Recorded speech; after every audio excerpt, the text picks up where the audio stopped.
Road கடையில் கிடைக்கிற snacks recipe தான் பார்க்க போகிறோம். இன்னைக்கு 3ஆம் நாள் காளான் மசாலா திருத்தம் கோஸ் மசாலா. 1/4 கிலோ கோஸ் நறுக்குனது, 1/4 ஸ்பூன் மிளகாய்த்தூள், 1/4 ஸ்பூன் மஞ்சள்தூள், 1/4 ஸ்பூன் கரம் மசாலா, 1/2 ஸ்பூன் உப்பு, 1 ஸ்பூன் இஞ்சி பூண்டு விழுது, 1/2 கப் மைதா, 1/4 கப் சோள மாவு சேர்த்து நல்லா கலந்து விட்டுருங்க. தண்ணி கொஞ்சம் கொஞ்சமாக தெளித்து திக்காக பக்கோடா மாவு மாதிரி பிசைஞ்சுக்கோங்க.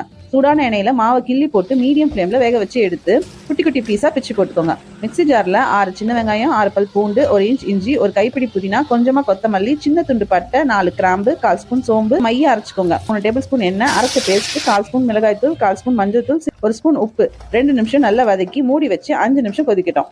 3 டேபிள் ஸ்பூன் மைதா, 1/2 கப் தண்ணி சேர்த்து கட்டி இல்லாமல் கலந்து பேனில் சேர்த்துக்கோங்க. அதோட 3 கப் தண்ணி சேர்த்து கைவிடாமல் கலக்கிட்டே இருக்கணும்.